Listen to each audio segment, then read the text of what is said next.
ကဲဒီနေ့ပွဲရခုမှပြီး10ခု2ခုနဲ့နိုင်ပါတယ်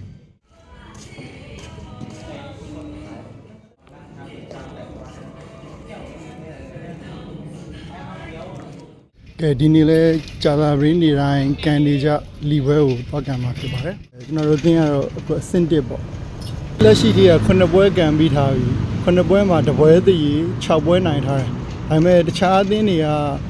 9ပွဲပြည့်အောင်မကန်သေးတဲ့အသင်းတွေကျန်မယ်အကုန်လုံး6ပွဲများဆုံးမကန်ကြရသေးတာဒါပေမဲ့ဒုတိယ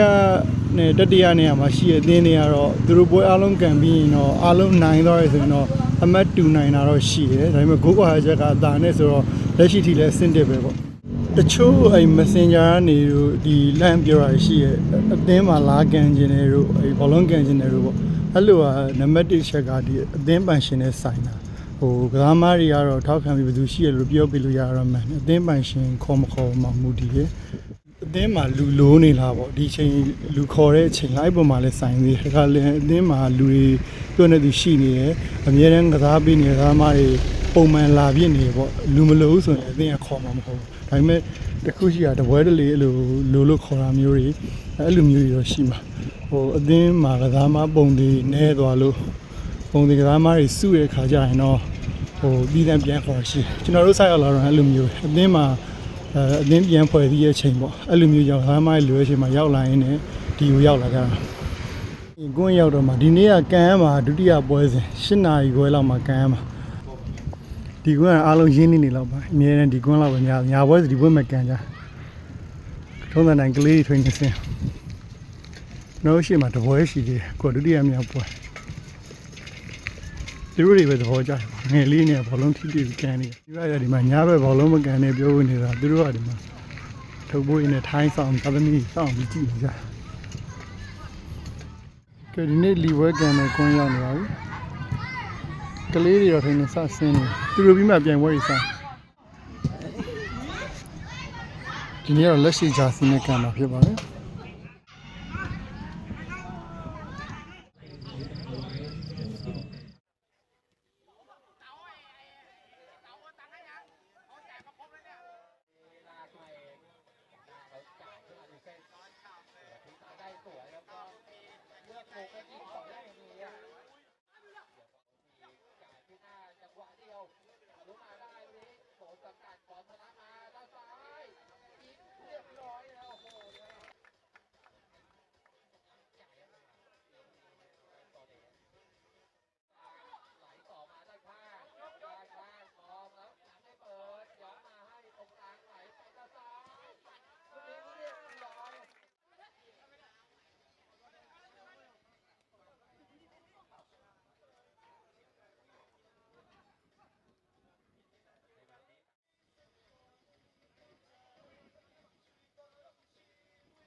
လီဝဲကန်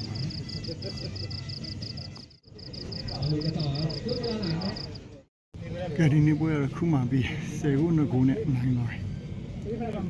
ဒီနေ့တကူပဲရလိုက်တယ်ကဲကျွန်တော်ဒုတိယပွဲစဉ်ပြီးလို့တတိယပွဲစဉ်ကတော့ဆက်ပြီးတော့ကန်နေရဖြစ်ပါတယ်အခုအဆောင်ပြန်มาတော့မယ်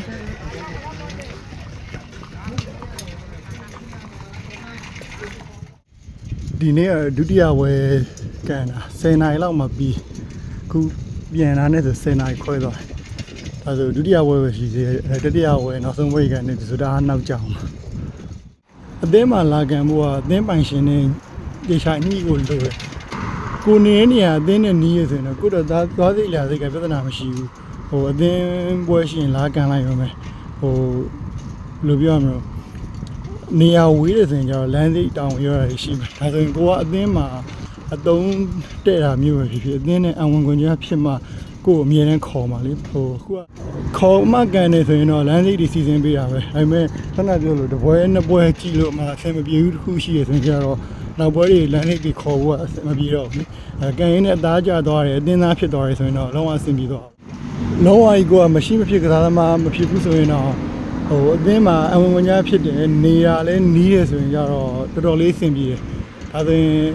ကိုယ့်အတွက်ဈေးစကားလည်းနည်းမယ်။ကစားသမားကောင်းဟုတ်ချင်ဟုတ်မဟုတ်ချင်နေအသင်းနဲ့အဝင်ခွင့်ကြားဖြစ်ဖို့အရေးကြီးဆုံးပဲ။ ဘာလို့လဲဆိုတော့တချို့ကစားသမားကောင်းတွေရှိရပဲအသင်းနဲ့ M1 တဲ့ခါကျတော့အဆင်မပြေရရှိတယ်လေဒါဆိုအသင်းနဲ့ M1 ကိုညဖြစ်တယ်ဆိုရင်တော့ဟိုကန်ရင်ဟိုပွဲလိုက်ကန်ဒီပွဲလိုက်ကန်ရင်လည်းအသင်းသားဖြစ်သွားတဲ့ခါကျရင်တော့ဟိုဒီကိစ္စတွေသိပြောစရာမလိုတော့ဘူးပေါ့ဟိုအသင်းသားမဖြစ်ခင်မှာတော့လားကန်နာတွေသွားရေးလာရေးဒုက္ခရောက်တာတွေရှိရပါဟိုသွားရေးလာရေးစီစဉ်မပေးဘူးတော့မဟုတ်ဘူးဆန္ဒပြောလို့ဆဆလာခြင်းမှာကိုအကြောင်းလဲသူမသိသူအကြောင်းလဲသူမသိခင်မှာဒီအသင်းနဲ့အံဝင်မှုလောက်ရတာတွေပြီးတော့ကိုနေတဲ့နေရာနဲ့အသင်းပြိုင်ပွဲရှိတဲ့နေရာတွေကဘယ်လောက်ဝေးလဲအဲ့မှာမူတည်ပြီးတော့ကုန်ကြစည်တွေရှိမှာဒါဆိုကုန်ကြစည်အများလေကိုကဒီအသင်းနဲ့တော်တော်ကြီးအဆင်ပြေတဲ့လူဖြစ်မှာပဲကုန်ကြစည်အများကြီးခံပြီးခေါ်မှာဟုတ်အဲ့ကြောင့်မလို့ဟိုလားကန်ဖို့အတွက်ဆိုရင်အများကြီးစဉ်းစားရတယ်ခဏနေတော့ဆောင်ရောက်တော့မယ်ဒီ vlog လေးကတော့ဒီလောက်ပါပဲနောက်ဗီဒီယိုမှာမေးထားတာတွေရှိရဆိုရင်ပြန်ဖြေပေးပါမယ်ကြည့်ရှုပေးတဲ့သူအားလုံးကျေးဇူးတင်ပါတယ်